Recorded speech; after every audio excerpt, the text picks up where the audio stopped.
The reserve list spending spree continues, but not in the way you think.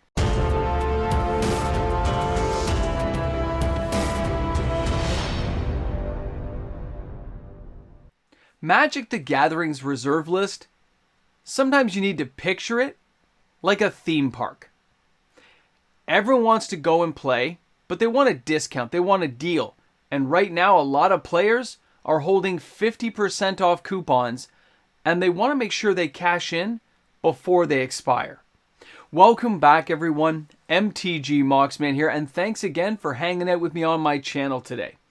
Today's video is, of course, the top 10 selling cards of the week Reserve List Edition. These are the hottest selling cards in the game right now for Reserve List cards by volume.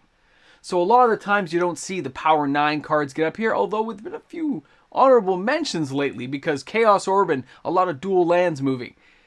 But right now, money seems focused on lower-end reserve list cards that players are taking advantage of having a good time because it doesn't cost them a lot of money to do so. I consider it like low-end speculating. They're saying, hey, if these cards go up, I'm going to make a fortune. But really, if they go down, I don't lose much anyway, so why not buy a few copies? And there's a lot of copies to be bought, and a lot of players are indulging themselves in a few of these cards. And this week's video, we're going to take a look. We'll go through from number 10 to number 1. We'll take that journey down the yellow brick road together and see where things end up. So let's get the party started and let's see who ends up at number 1 this week. We start out at number 10 this week with Didgeridoo from Homelands. This card has an average price of $17.88 US. The market price is $17.92. It's €14.90 to get this card into your house. It's around $25 here in Canada. And there's been 24 sales this week from May 13th to the 19th of 2022. I have spoken very highly of this card because I know how Wizards likes to revisit things. Minotaurs, they will come back. There will be more of them over the years, and cards like this, being as singular as it is for a tribal construction deck, will be needed. You will want to have at least one copy because it is such an amazing card. And at this price point, I still can't believe people aren't buying it more. I remember it being like $9, $10 and I was raving about it. But right now, players have kind of dropped off again. There was a bit of a surge for the card and nobody cares again. If you're looking to buy this card, let it drift down. It's going to keep sinking for a little while. Take advantage of the price as it drops. If you want to buy right now, aim for near mint copies. All right, guys, let's take a look at number 9 this week, and that's Deranged Hermit, beating it out by just one sale. May 13th to 19th, 25 sales with an average price of $41.94 US, the market price of $40.63 US. Don't forget the foil, because this is his legacy here. $319.99 US, and of course €26.03 to get this card in your house. $60 here in Canada for a near mint copy, but you can find these on TCG Player for around $26 US. And remember, as I like to shill for myself once in a while, if you end up buying any cards using TCG Player, please remember to use my affiliate link found in the description of each and every one of my videos. You're going to find it there. Click on the link. It takes you right to TCG Player, and this channel gets a kickback. We get a little bit of the green to help us buy our own cards. It's amazing, guys, and thanks again for doing so. When we take a look at the Deranged Hermit being as cheap as it is, and we know with Modern Horizons 2, it surged because of squirrels. So now people forget about it. It's been drifting down. It's had a little bit of a surge of sales in the last couple months, but it's calming down again. Players are getting ready for things like Lord of the Rings. They want to see what Commander Masters is going to bring. What amazing reprint card. Oh yeah, reprints. That's right. It's reprint on top of reprint. Whereas the Deranged Hermit ain't coming back. So pay attention to these things. If you ever wanted to build a squirrel deck, you're going to need one of these cards. Maybe with a teleportation circle. You'll have some fun. Pick up the card while you can. It's cheap. Now, the number 8 card this week is Pendrell Mists from Weatherlight with 27 sales this week, May 13th to the 19th. The average price is only $12.32. The market price is $11.63 US, €9.17 to get this card into your house. It's around $20 near mint here in Canada. Now, Pendrell Mists is a take on Tabernacle at Pendrell Vale. This is an enchantment instead of a land. It costs 1 blue, 3 other. Each creature gains during your upkeep, pay 1 or bury this creature. It's an amazing card. And should it be this cheap? Probably not, but that's to everyone's advantage. There's nothing to see here, people. Just keep walking along, and anyone who's reserve list collecting, enjoy the cheap prices, because this is a great time to be buying reserve list cards. Seeing them this cheap just makes me want to buy more. All right, guys, let's go ahead and take a look at number 7. That's Brain Geyser from Revised Edition with 30 sales this week. With the market price of $17.98, the average price is $20 US. It's €14.84 to get this card in your house, and it's around 25 bucks here in Canada. If you're looking for any moderately played copy just to enjoy, you're only looking at around 8 bucks. Keep that in mind. Near mint, you don't have to buy if you just need a play copy. You can just get a cheap copy that is real and enjoy it inside of a deck. This is, of course, iconic artwork. It's nostalgic, and it says target player. Unlike so many cards nowadays where it says all your players or one opponent or all your opponents, being able to use a Brain Geyser to force an opponent to draw a lot of cards and then forking it or doing some kind of duplication is just amazing. Love the card, love what it does. Of course, I played with it back in the day and still play with it now. So, great card. Finding its way to the number 6 spot is from Alliance's Helm of Obedience. Now, this card has an average price of $59.99 US. The market price is $57.12 US. €47.89 to get this card into your house. Here in Canada, this thing's going to cost you 75 bucks for a near mint copy. And it had 33 sales out of the blue. So what do we get for our money? We get a card that is a 4 casting cost generic artifact from Alliances. It says X and tap. Put the top card of target opponent's library into his or her graveyard. Continue doing this until you have put X cards or a creature card onto the graveyard. Whichever occurs first. If the last card put into the graveyard is a creature card, bury Helm of Obedience and put that creature onto the play under your control as though it were just cast. X cannot be 0. Okay, so you can't just put 0 and tap it. No, you got to put X. Okay, you got to spend some mana. This was an amazing card for anti-creature decks back in the day because you kept stealing people's creatures. Love the card. Glad to see it here. It's kind of a surprise. And unlike a lot of cards we've been following for a while, you notice this one has not dipped as much as others. Whoever is in positions of this card who has like more than 4 or 5 copies, they've been holding on and not selling them cheap. So this card is just starting to dip down now, and it's taken like almost 2.5 years to finally start dipping down from the highs of 130, 140 bucks. So if you're looking to get this card, pay close attention. It's going to dip another 15% over the next 90 days is my prediction, okay? Predicting like Nostradamus style. I can't be sure, but I think the way I've seen it trending in the sales, it's going to dip. Let's check out number 5 this week. And that's right, the Anvil of Bogardan is back from Visions. 37 sales this week with an average price of $42.15 US. The market price is $40 US. €22.68 to get this card in your house. It's around 32 bucks for a lightly played copy on TCG Player.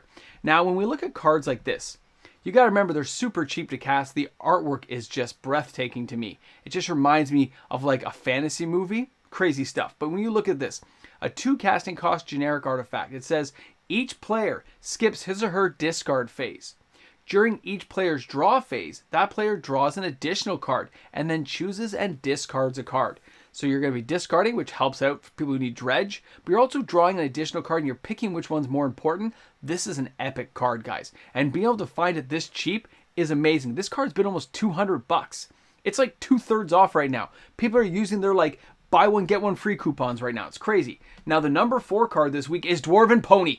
That's right, I said it with enthusiasm, excitement. 48 sales this week. And the card has an average market price of $1.53 US. Guys, it's cheap. The average being $1.90.